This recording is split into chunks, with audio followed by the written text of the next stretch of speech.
안녕하십니까. 김승현 목사입니다. 오늘 레위기 21장으로 여러분께 인사를 드리겠습니다. 오늘 레위기 21장은 두 부분에 걸쳐서 여러분과 함께 나누기를 원하는데요. 오늘 이 말씀은 제사장에 대한 그런 규정들과 규례들로 가득 차 있습니다. 첫 번째는 제사장인데도 분명하게 예외 규정이 나옵니다. 첫 번째는 그래서 예외 규정이 있다라는 것입니다. 근데 제가 누누이 여러분들에게 말씀을 드리지만 이 예외 규정은 복음입니다. 제가 여러 차례 참 많이 말씀을 드렸지 않습니까? 예외 규정은 복음이다. 예외는 복음이다. 레위기에 곳곳에서 이런 예외 규정이 참 많이 나오는 것을 여러분과 함께 레위기 하면서 참 많이 나눴는데요. 이런 예외적인 그런 규정들은 다 복음하고 관련이 되어 있습니다. 자, 그렇다면 오늘은 또 어떤 예외 규정이 나오는가 유심히 좀 여러분과 함께 보기를 원하는데요. 어떤 예외 규정이냐면 제사장의 그 장례에 허용이 되는 부분과 허용이 되지 않는 부분에 대한 이야기인데, 제사장이 장례를 집례할 때 또는 집행할 때 첫 번째로 분명한 예외 규정이 나오고 있다는 것입니다. 먼저 21장 1절 말씀 보시면 여호와께서 모세에게 이르시되 아론의 자손 제사장들에게 말하여 이르라. 그의 백성 중에서 죽은 자를 만짐으로 말미암아 스스로를 더럽히지 말려니와. 이거 시체 만진다 그런 뜻이 아니라 지금 제사장이 장례를 집례할 때의 그런 뜻입니다. 이 장례 집례에 대한 그런 규정입니다. 막 그냥 벌판에서 뭐 들판에서 또 여타 다른 곳에서 시체를 만지는 그런 게 아니거든요. 그렇게 시체를 만지는 그런 게 아니라 장례를 집례할 때 시체를 가까이 해서는 안 된다는 거죠. 그러니까 장례를 집례할 수 없는 것이죠. 그런데 2절에 보면 분명한 예외가 있다는 것입니다. 2절 보시면 그의 살부치인 그의 어머니나 그의 아버지나 그의 아들이나 그의 딸이나 그의 형제나 출가하지 아니한 처녀인 그의 자매로 말미암아서는 몸을 더럽힐 수 있느니라. 이 몸을 더럽힌다는 것이 무슨 신체적으로 잘못을 행한다는 것이 아니라 장례를 집례할 수 있다는 거예요. 집안에서. 비록 제사장이지만, 제사장은 원래 그 죽음은 생명과 반대되기 때문에 그것은 거룩한 것이 아니거든요. 부정한 것이거든요. 그럼에도 불구하고 이런 장례를 집례할 수 원론적으로는 원색적으로는 또 원리적으로는 장례를 다 집례할 수 없는데 직계 가족만 예외가 있다는 거예요. 직계 가족만 2절에 나오는 2절 3절에 직계 가족은 집안에서 장례를 집례할 수 있다는 거예요. 주관할 수 있다는 것입니다. 비록 제사장이지만 집안에서는 직계 가족에 한해서는 장례를 집례할 수 있다. 이런 허용이 나오는 것이죠. 이게 다 복음하고 연관되어 있다고 저는 이제 해석을 하는 것입니다. 그리고 특별히 22절 말씀 보시면 이렇게 되십니다. 그는 그의 하나님의 음식이 지성물이든 성물이든 먹을 것이나, 이거 누가 먹냐면 제사장인데 21절에 제사장 아론의 자손 중에 흠이 있는 자는, 그러면서 그 흠이 있는 자는 특별히 18절서부터 21절까지, 그러니까 다 이제 그 흠이 있는 그런 대상자들이죠. 이게 장애 제사장들, 쉽게 말씀드리면 그런 장애 제사장들임에도 불구하고 음식에 대해서는 차별이 없다는 거예요. 성물이든 지성물이든. 당시에 그 제사장이 먹을 수 있는 거는 지성물과 성물, 이게 구분이 되었는데요. 지성물이든 성물이든 다 먹을 수 있다는 것입니다. 이런 예외 규정이 있다는 거예요. 비록 장애 제사장이지만 성소에서 임무를 감당할 수는 없지만, 그건 이제 제외됐지만, 그러나 음식에 대해서는 예외적으로 다 하나님께서 먹을 수 있도록 허용하셨다는 것이죠. 장례를 집안에선 집례할 수 있다. 정리하면은 두 번째는 장애 제사장인 경우에도 예외적으로 성물을 다 먹게 하셨다는 것이죠. 하나님의 놀라운 사랑을 보여주기 때문에 이게 복음이라는 거예요.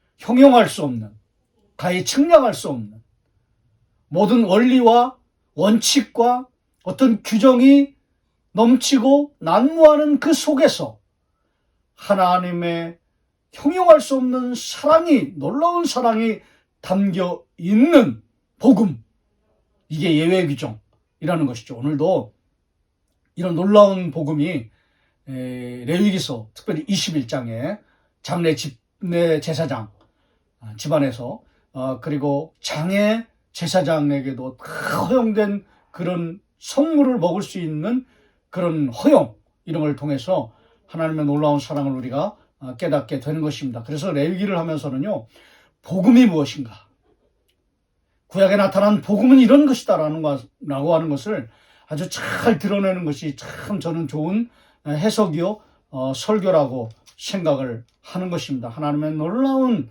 그 풍성한 측량할 수 없는 사랑이, 복음은 예수 그리스도의 사랑 아닙니까? 그런 사랑이 막 철철 넘치고 있는 것이 바로 레위기서다. 오늘 21장에도 첫 번째로 우리에게 그것을 보여주고 있는 것입니다. 자, 이제 두 번째이면서 마지막 여러분과 함께 나누기를 원하는 건 뭐냐면요, 그러나 도저히 예외가 허용되지 않는 곳이 있다. 이렇게 말씀을 드려야 되겠네요. 허용되지 않는 곳이 있다. 그 정결한 곳, 그 거룩함의 끝판의 장소, 끝판왕, 그 장소, 그 영역, 그게 어딘가? 성막, 성소, 성전, 다 같은 개념입니다.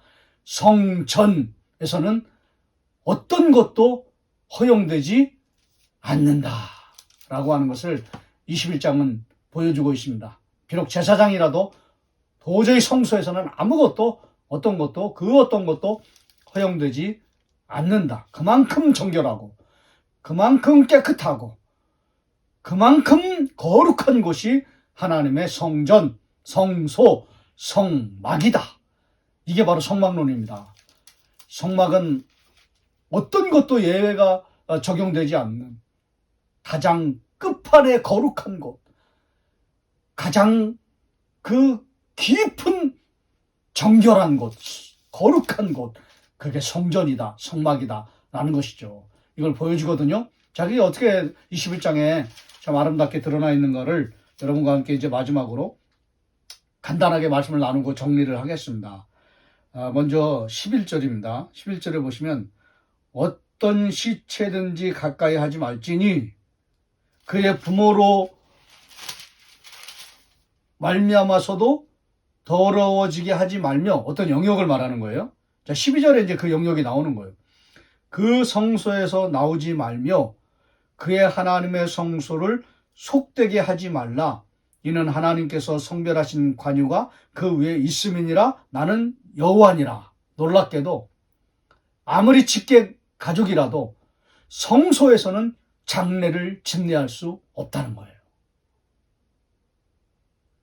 어떤 것도 장례, 죽음, 시체, 성소에서는 허용되지 않는다는 거예요. 집례 자체가 완전히 차단되어 있고 불가능하다는 거예요. 여러분 이 사실을 아십니까? 그래서 이 아주 좋은 신뢰가 나오지 않습니까? 구약에. 제가 레위기서 하면서 레위기 10장에 나답과 아비후의 그 죽은 사건을 그 영적으로 해석을 해드렸지 않습니까? 그 나답과 아비후가 죽었을 때, 원래는 직계 가족이니까 엘르아살과 이다말, 아론의 남은 두 아들이 이제 그 죽은 자를, 그 형제 제사장들을 이제 메고 나가야 되거든요. 원래는 그렇게 되는 거예요. 직계 가족은 이제 장례를 집례할 수 있으니까요. 그런데 놀랍게도 나답과 아비후가 죽었을 때 엘르아살과 이다말이 그 형제들을 메고 나간 게 아니라 하나님께서 그건 안 된다 이렇게 말씀하시고, 누구에게 그 성소에, 원래는 성소에는 들어오면 안 되는 사람들이 제사장 외에는 못 들어오잖아요. 근데 거기에 레위인이 들어옵니다. 그리고 그 레위인이 2명이 메어서 시체를 가지고 성소 바깥으로 나갔어요. 레위인이 성소에 못 들어오는데 왜 그랬을까요? 제사장이기 때문에 시체를 만질 수가 없었다는 거예요. 아무리 직계 가족이라 할지라도 거기가 성막이기 때문에, 거룩한 성소이기 때문에 만질 수가 없는 거예요, 시체를. 그래서 사랑하는 자기 형제가 죽었음에도 불구하고 장례를 집례할 수 없었던 것입니다. 거기 슬픔이 있는 거예요. 레위인이 2명이 이제 그 이름도 나오거든요. 내가 뭐 중요하지 않기 때문에 그냥 제가 이름을 말씀드리지 않겠습니다. 그냥 2명이 데리고 나가는 거예요. 거기서 중요한 건 뭐냐면 제사장 형제가 장례를 집례하지 못했다는 거예요. 그만큼 거룩한 곳이 성막이었다는 것이죠. 레위인이 그냥 2명이 그 죽은 자를, 그 2명의 제사장을 메고 나갔다는 것이죠. 이걸 보면 성소는 어떤 장례도 죽음도 허용되지 않는 거룩한 곳이다. 여러분, 이건 신약의 교회론과 연결되는 것을 제가 늘 해석을 하지 않았습니까? 여러분이 교회를 이렇게 생각하셔야 됩니다. 이만큼 거룩하게 생각하시고요. 이만큼 귀하게 생각하시고요. 이만큼 신중하게 생각하시고요. 이만큼 정성스럽게 여러분이 생각하셔야 되는 것입니다. 그게 바로 성막입니다. 하나님의 성소, 성전논인 것이죠.